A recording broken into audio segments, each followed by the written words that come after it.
Assalamualaikum warahmatullahi wabarakatuh.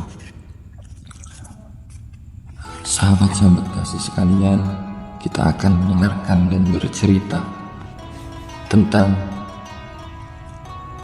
kecintaan Nabi Muhammad SAW kepada Khadijah dan awal mula bertemunya Nabi Muhammad SAW dengan Siti Khadijah.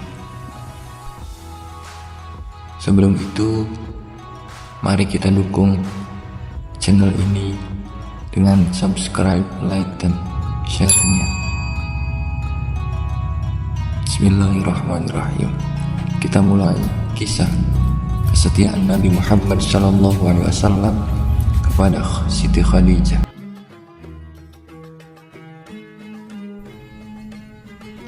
Kisah perniagaan Rasulullah SAW dengan harta Khadijah dan pernikahannya.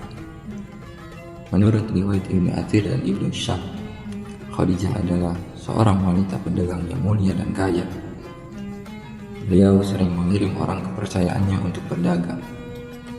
Ketika mendengar tentang kejujuran Nabi Muhammad SAW dan kemuliaan akhlaknya, Khadijah mencoba memberi amanat kepada Nabi Muhammad SAW dengan membawa dagangannya ke Syam, yang sekarang disebut Palestina, Syria, Lebanon, dan Yordania.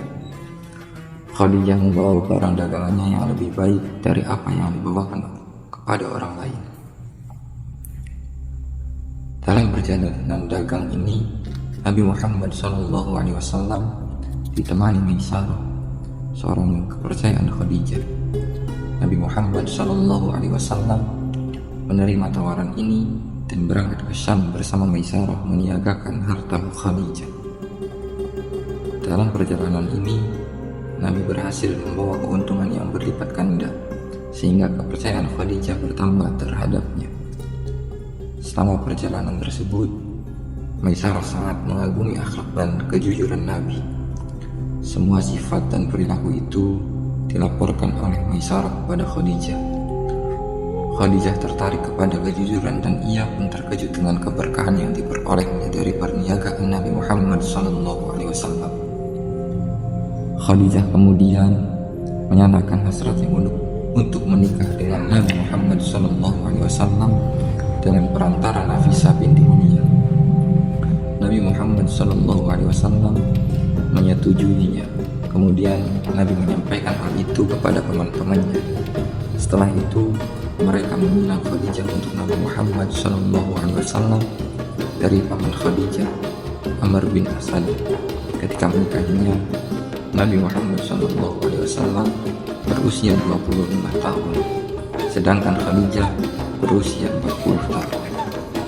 Sebelum menikah dengan Nabi Muhammad SAW, Khadijah telah menikah 2 kali. Pertama dengan Atiq bin Ain At-Tamimi, dan yang kedua dengan Abu Halah At-Tamimi, namanya Hindun bin Zurarah. Usaha menjalankan perniagaan Khadijah ini merupakan kelanjutan dari kehidupan mencari nafkah yang telah dimulainya dengan mengembala kambing.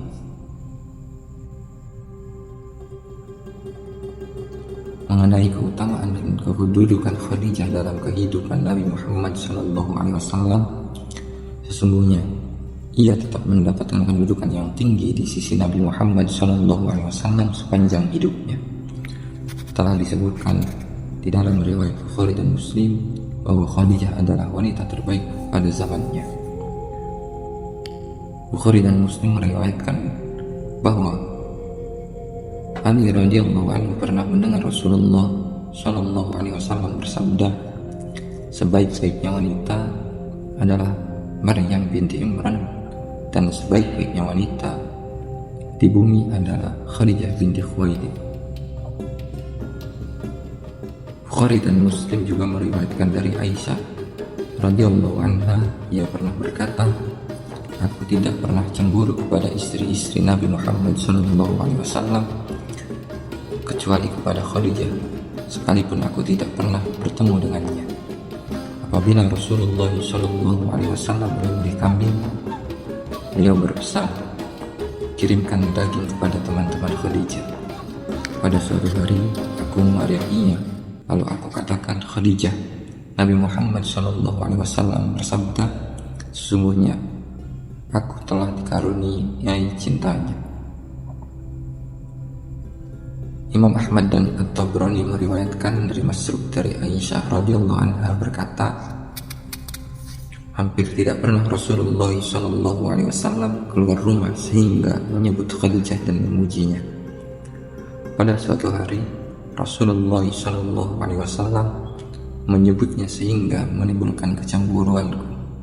Aku lalu katakan, bukankah ia hanya seorang tua yang Allah telah menggantinya untuk kekanda orang yang lebih baik darinya? Rasulullah pun lalu marah seraya bersabda, demi Allah, Allah tidak menggantikan untukku orang yang lebih baik darinya.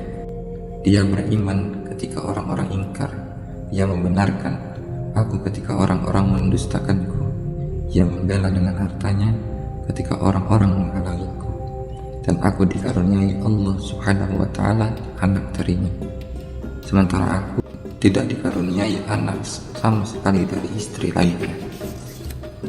Sehubungan dengan pernikahan Rasulullah SAW dengan Khadijah, pesan pertama kali didapatkan dari pernikahan ini ialah Rasulullah SAW sama sekali tidak memperhatikan faktor kesenangan jasadiyah. Seandainya Rasulullah sangat memperhatikan hal tersebut, sebagaimana pemuda seusianya, niscaya beliau mencari orang yang lebih muda dan minimal orang yang tidak lebih tua darinya. Tampaknya Rasulullah SAW menginginkan Khadijah karena kemuliaan akhlaknya di antara kerabat dan kaumnya, sampai ia pernah mendapatkan julukan Afifah Thayyirah atau wanita suci pada masa jahiliyah. Pernikahan ini berlangsung hingga Khadijah meninggal dunia pada usia 65 tahun. Sementara itu Rasulullah SAW telah mendekati usia 50 tahun. Tanpa berpikir selama masa ini untuk menikah dengan wanita atau gadis lain. Padahal usia antara 20-50 tahun merupakan masa bergejolaknya keinginan atau kecenderungan untuk menambah istri karena dorongan syahwat. Akan tetapi Muhammad SAW telah melampaui masa tersebut tanpa pernah berpikir, sebagaimana telah kami katakan, untuk memadu Khadijah. Seandainya beliau mau, tentu beliau akan mendapatkan istri tanpa bersusah payah menentang adat atau kebiasaan masyarakat. Terlebih lagi, beliau menikah dengan Khadijah yang berstatus janda dan lebih tua darinya. Hakikat ini akan membungkam mulut orang-orang yang hatinya terbakar oleh dendam kepada Islam dan kekuatan pengaruhnya dari kalangan misionaris, orientalis, dan antek-antek mereka. Mereka mengira bahwa tema pernikahan Rasulullah SAW akan dapat dijadikan sasaran empuk untuk menyerang Islam dan merusak Nabi Muhammad SAW. Dibayangkan bahwa mereka akan mampu mengubah citra Rasulullah SAW di mata semua orang sebagai seorang seks maniak yang tenggelam dalam kelezatan jasadiyah. Para misionaris dan sebagian besar orientalis adalah musuh-musuh bayaran terhadap Islam yang menjadikan pernikahan agama Islam sebagai profesi untuk mencari nafkah. Adapun para murid mereka yang tertipu kebanyakan memusuhi Islam karena taklid buta, sekedar ikut-ikutan tanpa berpikir sedikit pun. Apalagi melalui kajian, permusuhan mereka para murid orientalis terhadap Islam tak ubahnya seperti rencana yang digantungkan seseorang di atas dadanya, sekedar supaya diketahui orang keterkaitannya dengan pihak tertentu. Seperti diketahui, rencana itu tidak lebih sekedar simbol. Karena itu, permusuhan mereka terhadap Islam tidak lain hanyalah simbol yang menjelaskan identitas mereka kepada semua orang, bahwa mereka bukan termasuk dari bagian sejarah Islam, dan bahwa loyalitas mereka hanyalah sekedar rencana yang menjelaskan identitas diri mereka di tengah kaumnya, bukan suatu hasil pemikiran untuk pengkajian atau argumentasi. Jika tidak, tentu tema pernikahan Rasulullah SAW merupakan dalil yang dapat digunakan oleh Muslim yang mengetahui agama dan mengenal sirah nabawiyah untuk membantah tikaman-tikaman para musuh agama ini. Mereka bermaksud menggambarkan Rasulullah SAW sebagai seorang pemburu seks yang tenggelam dalam kelezatan jasadiyah. Padahal tema pernikahan Rasulullah SAW sudah cukup sebagai dalil untuk membantah tuduhan tersebut. Seseorang pemburu seks tidak akan hidup bersih dan suci sampai menginjak usia 25 tahun dalam suatu lingkaran haram jahiliyah seperti itu, tanpa terbawa arus kerusakan yang mengelilinginya. Seorang pemburu seks tidak akan pernah bersedia dengan seorang janda yang lebih tua darinya, kemudian hidup bersama sekian lama tanpa melirik kepada wanita-wanita lain yang juga menginginkannya, sampai melewati masa remajanya, kemudian masa tua dan memasuki pasca tua. Adapun pernikahannya setelah itu adalah dengan Aisyah, kemudian dengan yang lainnya, maka masing-masing memiliki kisah tersendiri. Setiap pernikahannya memiliki hikmah dan sebab yang menambah keimanan seorang muslim kepada keagungan Nabi Muhammad SAW dan kesempurnaan akhlaknya.